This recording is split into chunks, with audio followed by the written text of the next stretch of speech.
Good morning, everyone. This is Dr. Sharan from the Department of Prosthodontics. In the last class, we are discussing about, or we started principles of teeth arrangement in complete dentures. In the last class, we discussed the basics about how to arrange the teeth arrangement principles, particularly which landmarks will guide starting from the incisive papilla, midline suture, labial vestibules, retromolar pad in the mandible.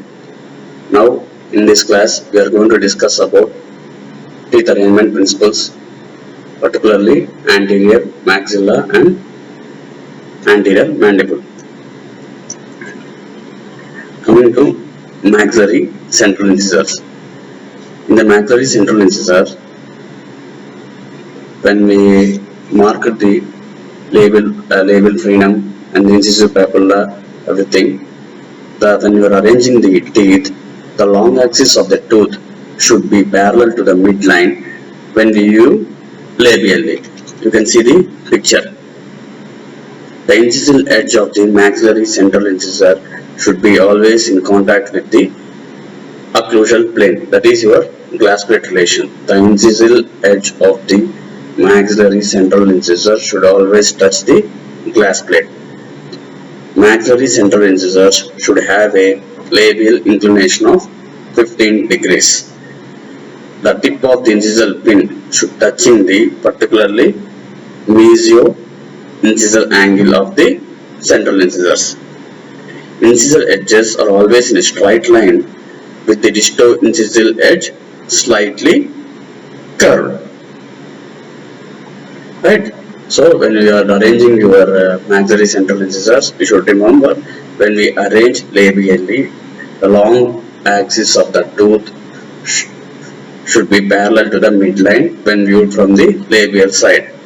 The maxillary central incisor should always have a labial inclination of 15 degrees. Incisor edge of the maxillary central incisor should touch the glass plate.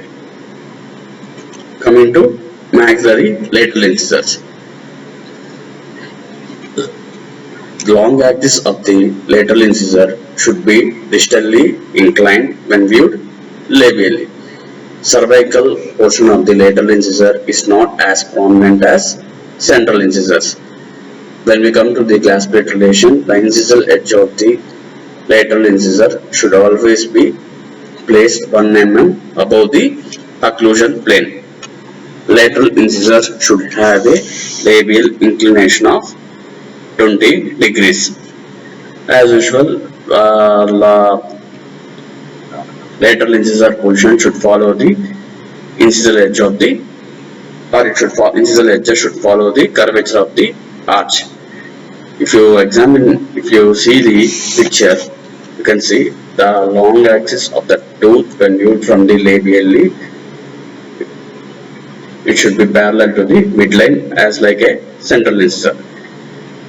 The lateral incisor should not be prominent in the cervical portion like your central incisors. The glass plate relation is, it should be above 1 mm. Right? Now coming to your maxillary canine. The maxillary canine position is very important because this position is very important. It ends the anterior position and makes the starting position of your posteriors, that is starting from your premolars.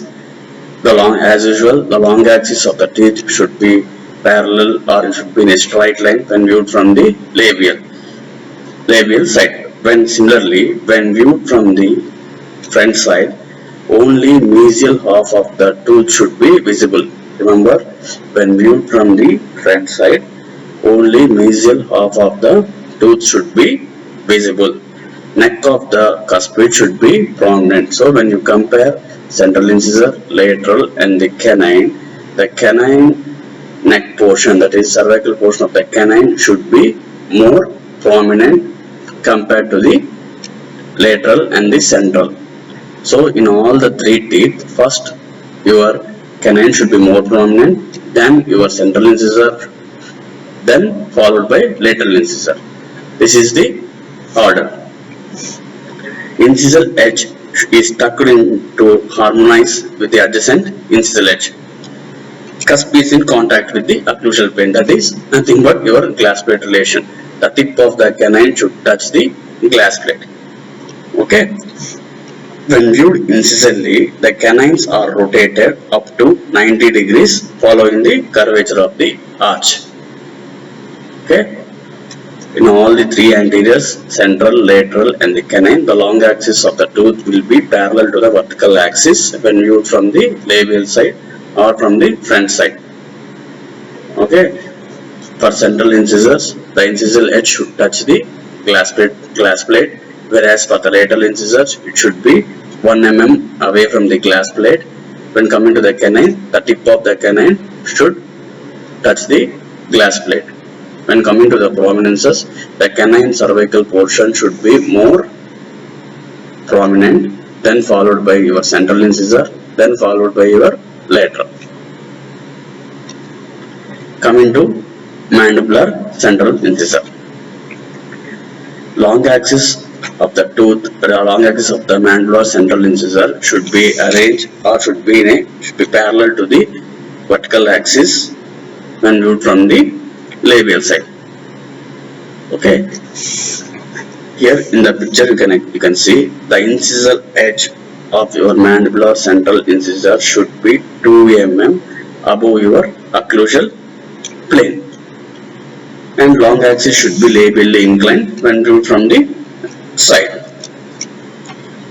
Maxillary midline should coincide with the mandibular midline. Incisal edges should be in a straight line with the disto-incisal edge slightly curved. Right?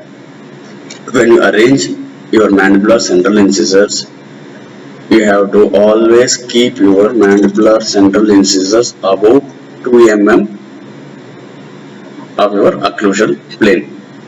Then check the midline. The midline should exactly coincide with your maxillary central incisor, both from the labial side as well as the lingual side. Here itself you check the midline. Lingual side should be coinciding. Remember, I am again insisting you, the midline should be coinciding in the lingual side also. Don't just leave or don't get into the acceptance that if the labial side if the midline is coinciding, it's okay. Even the lingual side also midline should be coinciding. Up to that you adjust, then only place the lateral incisor. Right? Maxillary central incisors, maxillary lateral and maxillary canine. Then when you start your mandibular central incisors and place it, check the inclination. The labial, there should be slightly labially placed. Okay, don't go more labially. There should be a slightly labial placement, or don't go lingually. The common mistake you will be doing is you go lingual placement of your mandibular anteriors, or you place labially your mandibular anteriors. Only the mandibular anterior, that is central incisor, should be placed slightly labially placed. Now coming to mandibular lateral incisors. Long axis of the tooth should be parallel to the midline, just like your central incisor. Incisal edge should be 2 mm above the occlusal plane. Long axis should be labially inclined, but not as steeply as central incisor. Remember, the steepness or the labial placement of your lateral incisor should be reduced. It should not be as steep as central incisor, and the curvature arch form should be maintained. Incisal edges follow the curvature of the arch. Okay, you can see the pictures. Coming to the mandibular canine. The long axis of the tooth should be mesially inclined, that is sloping towards the midline. I repeat, The long axis of the mandibular canine should be mesially inclined. That is, it should have mesial inclination, that is sloping towards your midline. The cusp tip is slightly more than 2 mm above your occlusal plane, placed in a sloping manner. Thus, it is known as a sleeping canine. Long axis should have a slight lingual inclination when viewed from the side. Canines are rotated up to 90 degrees. That is, when you place your mandibular central incisor, mandibular lateral incisor and mandibular canine, mandibular central and mandibular lateral incisor should always have a labial inclination. Mandibular central should have more labial inclination when compared to mandibular lateral, whereas mandibular canine can go for the lingual inclination. Okay, and towards your midline it should have mesially inclination. Okay, that's why it will be slightly like a sloping manner. That's why it is always, mandibular canines are always called as sleeping canines, right? Now, after you are arranging maxillary anteriors, that is maxillary 6th teeth and mandibular 6th teeth, then we have to check the what might be the relationship between maxillary anteriors to the mandibular anteriors. That relationship is nothing but, in simple words, we call it as a overjet and overbite. One, we have to check the relationship horizontally, and one we have to check the relationship vertically. Okay. Now coming to overjet, the projection of the teeth beyond their antagonistics in a horizontal plane. In simple word, that is, overjet is nothing but the relationship between the maxillary anteriors to the mandibular anteriors, or overlap of the maxillary anteriors to the mandibular anteriors in the horizontal plane. Coming to the overbite, it is nothing but vertical relationship of the incisor edges of the maxillary teeth to the mandibular teeth when the teeth are in maximum intercuspation. This is the overjet and overbite. Then coming to the canine key of occlusion. What is canine key of occlusion? The distal slope of the lower canine, that is distal slope of the mandibular canine, should always slope or rest on the mesial slope of the canine, that is your upper canine. This is called as class 1 canine key of occlusion. Right? So, when you are arranging your maxillary anteriors and mandibular anteriors, I once again repeat, first, after marking all your midlines, everything, then start with your maxillary central incisors. Follow all the teeth setting principles. Okay, how the inclination should be present, how the angulation should be present, what is the class plate relation, everything. Okay, check the prominences. What is the order of the prominences, right? Then come to the mandibular anteriors. Check your midline. The midline should always coincide with your labially, also it should coincide, as well as also lingually also it should coincide. The common mistake you encroach is this midline, right? After placement your maxillary central incisors, you extend your maxillary anteriors to your cast. Then see your mandibular anteriors. Then you place the